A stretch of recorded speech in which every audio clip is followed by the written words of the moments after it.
بسم الله الرحمن الرحيم.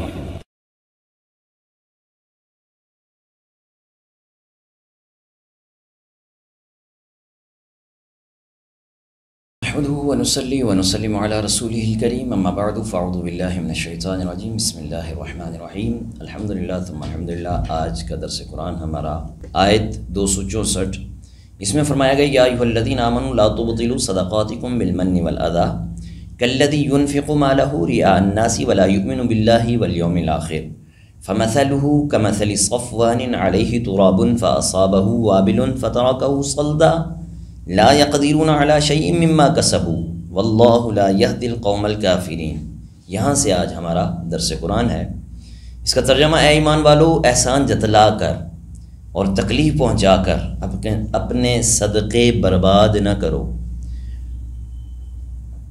اس شخص کی طرح کہ جو اپنا مال لوگوں کے دکھلاوے کے لیے خرچ کرتا ہے اور اللہ اور قیامت پر ایمان نہیں لاتا۔ تو اس کی مثال ایسی ہے جیسے ایک چکنا پتھر ہو جس پر مٹی ہو، تو اس پر زوردار بارش پڑی جس نے اسے صاف پتھر کر چھوڑا۔ ایسے لوگ اپنے کمائے ہوئے اعمال سے کسی چیز پر قدرت نہ پائیں گے، اور اللہ کافروں کو ہدایت نہیں دیتا۔ اللہ کافروں کو ہدایت نہیں دیتا۔ اس آیت مقدسہ کا تفسیری خلاصہ کچھ اس طرح ہے، جسے تفسیر نعیمی میں اس طرح ارشاد فرمایا ہے کہ اس آیت کی تفسیر اور تشبیہ سمجھنے سے پہلے ایک مثال ذہن نشی کر لو کہ کسی بادشاہ کے کارخانے والے کو جہاں ہر قسم کا مال تیار ہوتا ہے، بہت بڑا آرڈر دیا گیا کہ 1 لاکھ فوجی وردیاں اور 2 لاکھ گھوڑوں کی کاٹھیاں بہت جلدی تیار کرو، جن کا مٹیریل فلاں قسم کا ہو، اور ساتھ ہی نمونے دیے کہ اس اندازے اور اس نمونے کی چیزیں ہوں۔ کارخانے والوں نے مٹیریل تو صحیح استعمال کیا مگر نمونے بدل دیے، ناپ نمونے میں فرق کر دیا، لہٰذا بادشاہ اس مال کو نہ قبول کرے گا اور نہ اس کی قیمت دے گا۔ اب سمجھو کہ ہم لوگ کارخانہ دار ہیں، ہماری زندگیاں کارخانہ ہیں جن میں اعمال تیار ہوتے ہیں۔ رب تبارک و تعالی خریدار شہنشاہ، اس نے ہم کو نماز، روزہ، حج، زکوٰۃ وغیرہ کا آرڈر دیا جس کے ارکان بتا دیے گئے، مگر ساتھ ہی فرما دیا لَقَدْ كَانَ لَكُمْ فِي رَسُولِ اللَّهِ أُسْوَةٌ حَسَنَةٌ۔ سورۃ الاحزاب میں فرمایا کہ تمہارے لیے رسول کی جو زندگی ہے وہ اسوہ حسنہ ہے۔ اب جس کے اعمال اس نمونے کے مطابق ہوں گے وہ قبول ہوں گے، جنت بھی ملے گی، اور جس کے اعمال کفار اور شیاطین کے نمونے کے ہوں گے وہ رد ہوں گے۔ صدقہ پر طعن و تشنیع کرنا کفار کا نمونہ ہے۔ ہمارے محبوب صلی اللہ علیہ وسلم نے ایسا صدقہ نہ کیا تھا کہ جس صدقہ کرنے کے بعد غریب کو، فقیر کو طعنہ دیا جاتا، اس کے تشنیع کی جاتی، ایسا صدقہ سرکار نے نہیں دیا، لہٰذا وہ رد ہوگا۔ حضور انور صلی اللہ علیہ وآلہ وسلم تو وہ صدقہ دیتے ہیں جسے شاعر نے اپنے شعر کے انداز میں کچھ یوں لکھا ہے کہ جب لینے کو بیک آئے سر کوئے گدایاں، لب پہ یہ دعا تھی تیرے منگتا کا بھلا ہو، لب پہ یہ دعا تھی تیرے منگتے کا بھلا ہو۔ یہی حال نماز، حج، بلکہ زندگی اور موت کا ہے۔ جب یہ مثال سمجھ لی تو اب تفسیر کی طرف آتے ہیں، تفسیر سمجھتے ہیں۔ فرمایا اے مسلمانوں، فقیر پر احسان رکھ کر یا اسے ایذا پہنچا کر اپنے خیرات کو، اپنے صدقات کو ضائع نہ کرو۔ اپنے خیرات کا ثواب، اپنے صدقات کا ثواب اس منافق کی طرح برباد نہ کرو جو اپنا مال محض لوگوں کے دکھلاوے کے لیے، محض لوگوں کی واہ واہ کروانے کے لیے خرچ کرتا ہے کہ لوگ مجھے سخی کہیں، نہ اس کا ایمان خدا پر ہوتا ہے، نہ اس کا ایمان قیامت پر ہوتا ہے، نہ اس کا ایمان اللہ کی طرف سے نیکیاں ملنے پر ہوتا ہے، اس منافق کی حالت یا طعنہ اور تکلیف سے ثواب برباد کرنے والے کی کہاوت ایسی ہے کہ اس منافق کا جو مال خرچ کرنا ہے وہ محض لوگوں کے دکھلاوے کے لیے کہ لوگ مجھے سخی کہیں، تو اس کا یہ ثواب جو ہے وہ برباد کرنے والے کی کہاوت ایسی ہے جیسے کوئی ناداں کسان ایسے پتھر پر بیج بوئے جس پر ہلکی سی گرد و غبار کی تہ جمی، اس تہ کے بعد اس میں کہیں بیج پڑ گیا اور اس بیج سے کچھ سبزی اگائی، تو اب یہ کسان سمجھنے لگے کہ اس نے جو بویا ہے وہ کامیاب ہو گیا، اور دوسرے کسانوں کی طرح وقت پر بھی کھیت کاٹوں گا۔ اب ہوتا یہ ہے وہ اسی خیال میں تھا، بڑا مست ہو کے سویا ہوا تھا، اچانک تیز بارش آئی جس نے اس مٹی کو تہ تک اکھیڑ دیا، وہ جو جمے ہوئی گھاس پھوس تھی وہ بالکل ختم کر دی، اور اس پتھر کو دھو ڈالا، بالکل صاف کر دیا کہ نہ اب اس پر گھاس ہے، نہ پھوس ہے، نہ کوئی سبزہ رہا، وہ مٹی بھی جو تھی وہ بھی ختم ہو گئی۔ ایسے لوگوں کو قیامت کے دن اپنے ان اعمال میں سے جو انہوں نے نیکیاں کی ہوں گی، جو صدقات کیے ہوں گے، جو خیرات کی ہوں گی، لیکن لوگوں کو دکھانے کے لیے، اپنی واہ کے لیے، ان کے اعمال میں سے کچھ ہاتھ نہ لگے گا، اور رب تبارک و تعالیٰ انہیں اس دن جنت کا راستہ بھی نہ بتائے گا۔ ریا سے دیا ہوا مال اس بیج کی طرح ہے جو پتھر پر بویا تھا، اس کے عمل اس ظاہری گھاس پھوس کی طرح ہیں جو اس پتھر پر جمے ہوئے تھے، اس کا کفر یا ریاکاری یا اس کی موت یا قیامت اس تیز بارش کی طرح ہے جو اس پتھر کو دھو کر صاف کر دے۔ قیامت کے دن مخلصین اپنے صدقات کے پھل کاٹیں گے، اور ریاکار حسرت سے ہاتھ مل رہا ہوگا، وہ حسرت سے، ندامت سے وہ آنسو بہا رہا ہوگا۔ اس آیت مقدسہ سے پتہ چلا کہ طعن و تشنیع، ایذاء قلبی بدترین جرم ہے جس سے اعمال برباد ہو جاتے ہیں، حتیٰ کہ زانی کو سنگسار کر دو، چور کے ہاتھ کاٹ دو، مگر اسے طعن و تشنیع نہ کرو۔ نبی کریم صلی اللہ علیہ وسلم نے حضرت ابن عمر رضی اللہ تعالی عنہ کو ماغیر پر لعنت کرنے، طعن دینے سے روکا، اگرچہ ان کو سنسار کر دیا۔ ہندہ زوجہ ابو سفیان، انہوں نے جنگ احد میں حضرت سید الشہداء امیر حمزہ رضی اللہ تعالیٰ عنہ کا مثلا کیا، ان کی آنکھیں اور جگر نکال کر چبا گئیں۔ انہی کی بیٹی حضرت ام حبیبہ رضی اللہ تعالی عنہا جو ام المومنین ہیں، وہ حضور صلی اللہ علیہ وسلم کے نکاح میں تھی، مگر حضور صلی اللہ علیہ وسلم نے انہیں طعن نہ کیا کہ تمہارے ماں باپ نے ہمارے چچا سے یہ سلوک کیا۔ ان پر افسوس ہے جو آج کل اپنے گھروں میں طعن تشنیع کی وجہ سے فساد رکھتے ہیں، بہو کو ساس تانے دے رہی ہوتی ہے، ساس کو بہو تانے دے رہی ہوتی ہے، بیٹی کو ماں تانے دے رہی ہوتی ہے، بیٹی ماں کو تانے دے رہی ہوتی ہے۔ یہ طعن و تشنیع اتنا بڑا جرم ہے، اس طعن و تشنیع کا رب نے منع فرمایا۔ اور پھر یہاں دیکھیے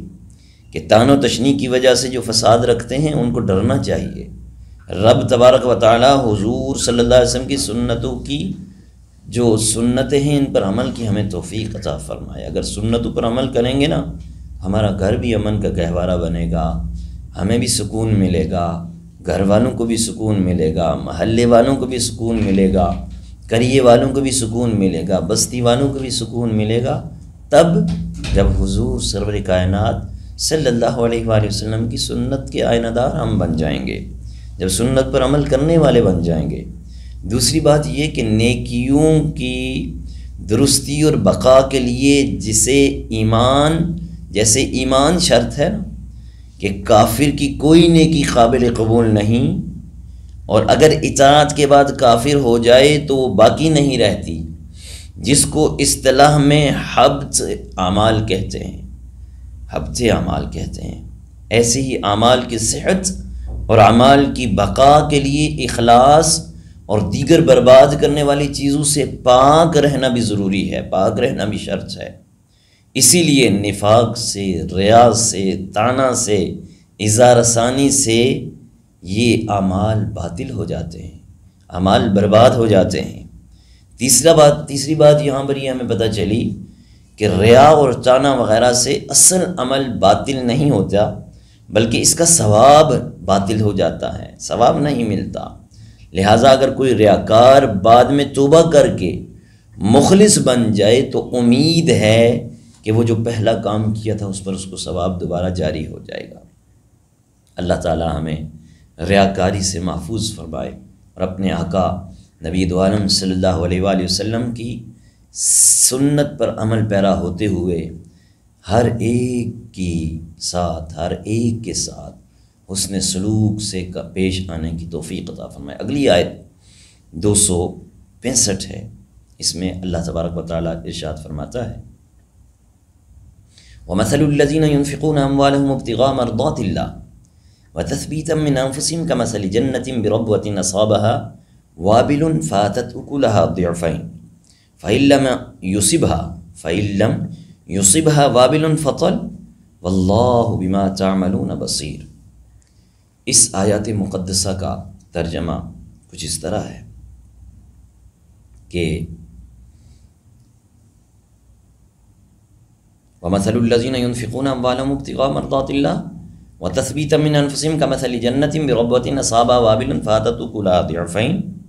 فَإِن لَّمْ يُصِبْهَا وَابِلٌ فَطَلٌ وَاللَّهُ بِمَا تَعْمَلُونَ بَصِيرٌ۔ اور جو لوگ اپنے مال اللہ کی خوشنودی چاہنے کے لیے اور اپنے دلوں کو ثابت قدم رکھنے کے لیے خرچ کرتے ہیں، ان کی مثال اس باغ کی سی طرح ہے کہ جو کسی اونچی زمین پر ہو، اس پر زوردار بارش پڑی تو وہ باغ گنا ہو گیا، پھلدار ہو گیا۔ پھر اگر زوردار بارش نہ پڑی تو ہلکی سی پھوار سے ہی اس کے لیے کافی ہے، اور اللہ تمہارے کام دیکھ رہا ہے، اللہ تمہارے کام دیکھ رہا ہے۔ اس کا خلاصہ یہ ہے، تفسیری خلاصہ، کہ جب بندہ مومن اپنے رب کی بارگاہ میں کوئی صدقہ خیرات کرے، اپنے رب کی بارگاہ میں کوئی نیکی کرے، تو اس کا ذہن کیا ہونا چاہیے؟ اس کا ذہن ہونا چاہیے میں جو بھی نیکی کر رہا ہوں، جو بھی کام کر رہا ہوں، یہ اللہ کی رضا کے لیے، اللہ کی خوشنودی کے لیے کر رہا ہوں، اپنی واہ کے لیے نہیں، اپنے کام کو بڑھانے کے لیے نہیں، بلکہ اللہ کو راضی کرنے کے لیے کر رہا ہوں۔ جو لوگ رضا الہی کی طلب میں دلی اطمینان اور تصدیق قلبی کی بنا پر اپنے مال خیرات کرتے ہیں نا، ان کی خیرات کی مثال اس باغ کی سی ہے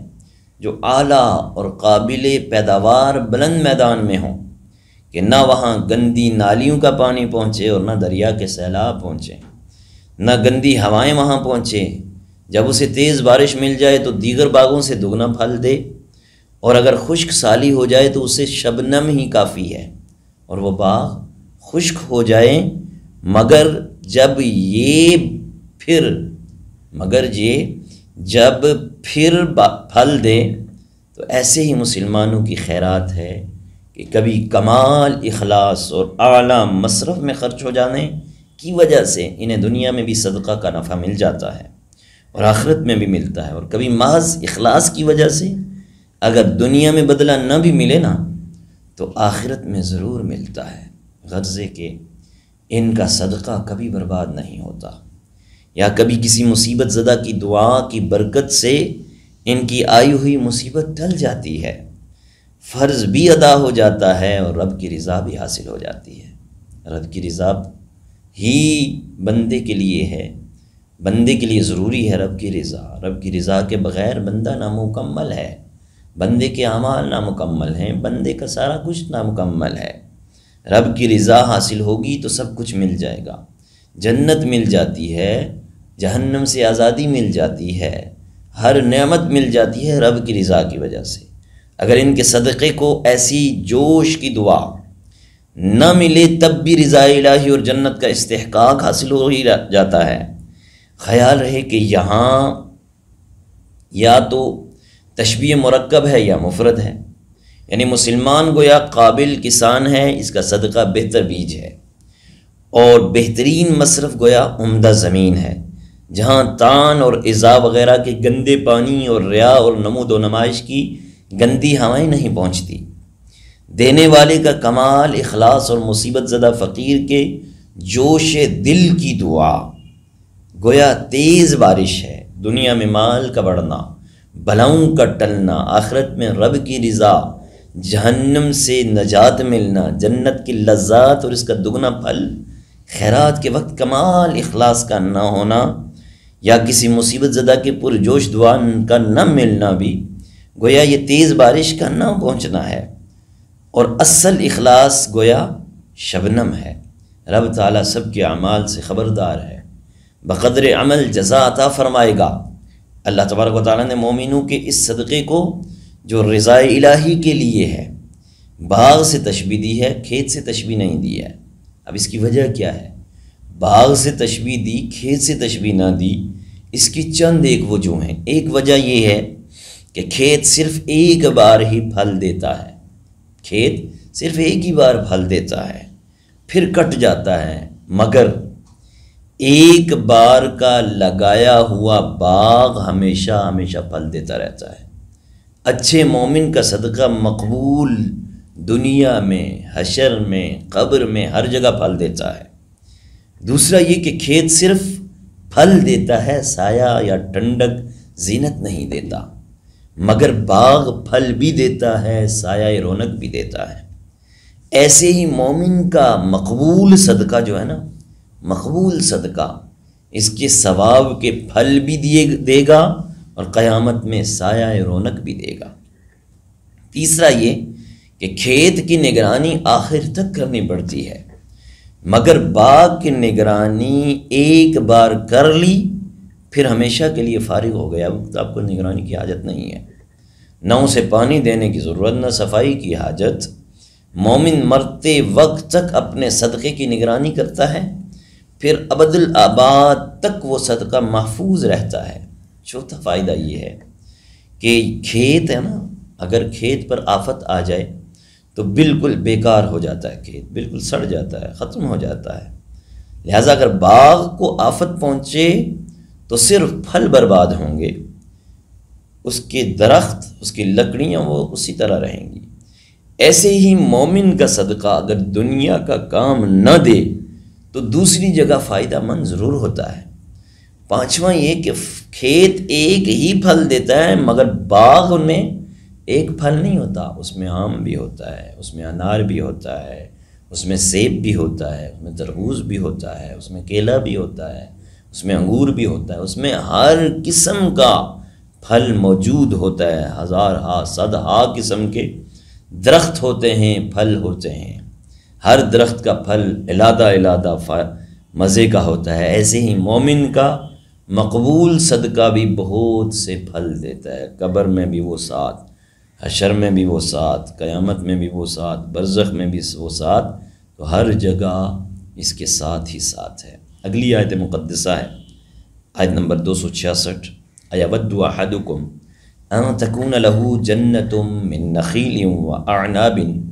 تجری من تحتها الانہار له فیها من کل الثمرات واصابه الكبر وله ذریة ضعفاء